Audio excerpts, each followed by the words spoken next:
All right, so this is part 2 of the Photoshop introductory tutorial.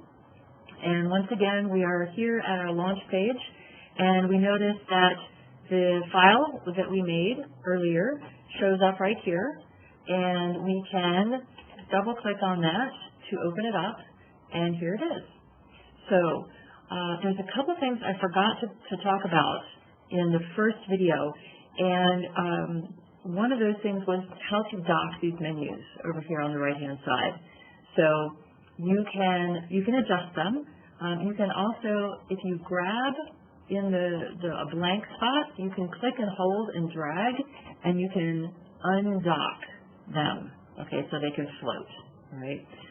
You can also put them back. If you hover over the edge, here it turns blue, and then it comes in. You can also adjust them. Actually, yeah, I want to do this. I want to make this smaller. Excuse me. Excuse me again. So I wanted to leave extra space because I know there's going to be a lot of layers. So you can also take them completely off. You can grab up here and take the whole bunch of them off. You can put these on a different monitor if you have two monitors side by side. You can make them smaller and make them float, which, I don't know, that's fine. I can just dock them. If you put them over the edge of the monitor right here, see how it turns blue?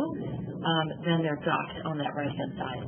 So, and once again, you still have to go back and make these guys smaller so you have more room. Okay, so another thing you can do is you can undock your image, your file that you're working on.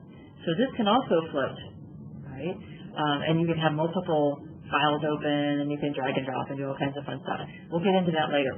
For right now, we're going to hover over the edge, turns blue, and now he's docked. Okay. So I also wanted to point out that these two layers here these are fill layers. Okay, and we can turn them on and off. There is another way to make shapes and create blocks and shapes with color. I tend to use this particular way more often than using a flood fill. This is good for if you want everything on one layer. Okay, see how it has this icon here, this little box with the corners? Okay, that tells you that it's different. Okay, if you want to make a layer with multiple shapes on it, maybe different colors, or something where you can maneuver them independently, there's a different way to do that. This is how I tend to do it. So we're going to make a new layer. So I'm going to select my top layer, okay? And I'm going to come down here and say hit the plus. See where it says plus? Make a new layer. Okay, now I have layer 1. Just for ease, I'm going to turn these off. Okay, I don't want to see those right now. So layer 1 is active. All right, I'll give it a new name in a second. Now, if I want to, let's say I'm going to go here. This is the marquee tool, okay? And it's M is its keyboard shortcut. So with it, I can also make some shapes, right? And I can do a flood fill on my shapes. And that is Alt backspace to flood fill with my foreground color. Now, if I want to make an oval, I'm going to hold down, and I'm going to, in the corner, I'm going to click on elliptical marquee, and I'm going to drag an ellipse. Let's say I want it shaped like that, whatever. And I'm going to flood fill with my background color, that's Control backspace. All right. Now, if I want to, I can hit V for move, and I can move this guy independently. All right. And notice that both of these are on the same layer. All right. And so I can have multiple shapes on the same layer this way. Okay, I can also use my marquee tool. Let's go to marquee. Now, a marquee, let's go back to I want my rectangle. I can select and deselect. I can use this, and I can say delete. And I can chop out part of my shape. I can also, while I'm in my marquee, I can pick up this selection, and I can move it. And I can hit the delete key. I can chop that out too. So you can use your marquee to do interesting things. Okay. Now, if I want to get rid of this selection, I say Control D for deselect. Right. Now, let's talk about some. Let's say some effects. I said I was going to. Now, if I don't want this layer anymore, I'm done with it. I can drag and drop into the little trash can. Okay. So let's clean this file up a little bit. We're going to drag and drop and get rid of these because I don't really want them. I do. Well, maybe I do. Yes, I do.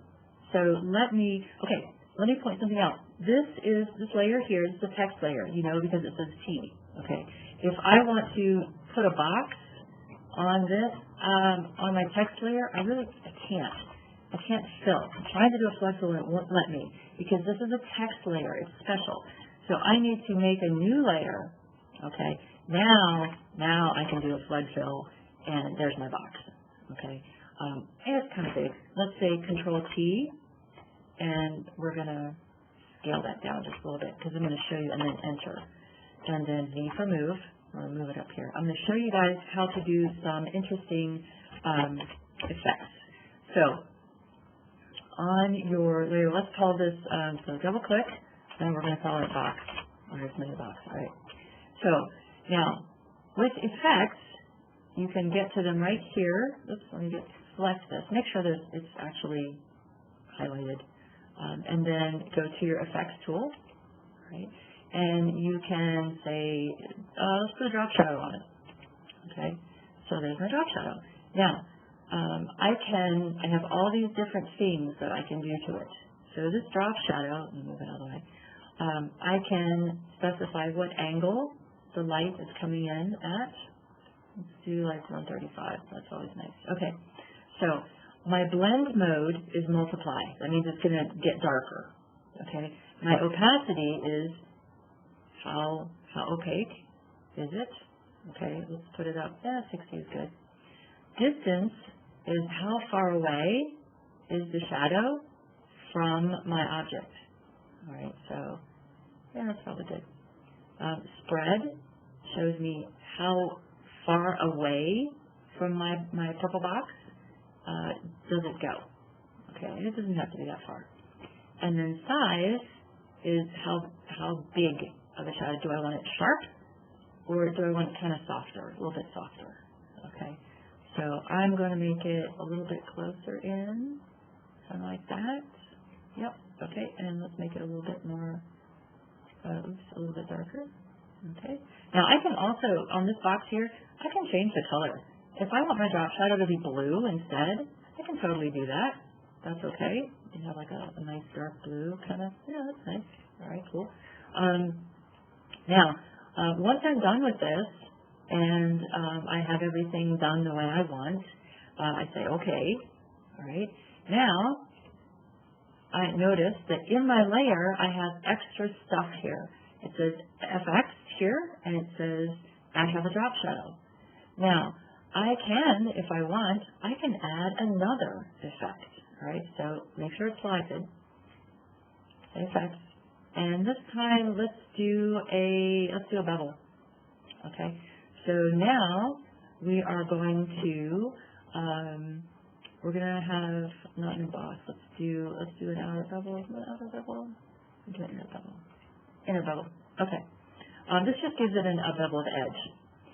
We can move the size up, so it looks kind of carved.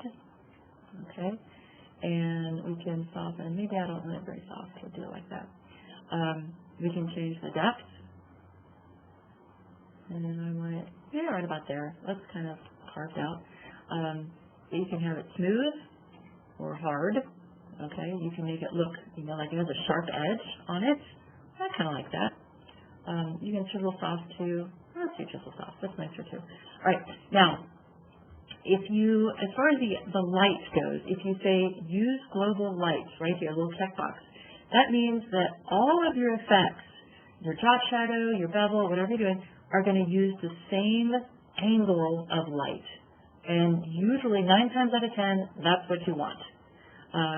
So your highlight is the upper color. Right now it's white, and it's set to screen, which means it's gonna make it lighter. right? And shadow is multiplied, which means it's going to make it darker. Okay, and you can adjust the opacity of those. You can also adjust the colors of those. If for some reason I want my, let's say I want it to be a yellowish one there, that's going to look kind of weird on purple, but that's okay. We say okay. Now it comes in kind of warm.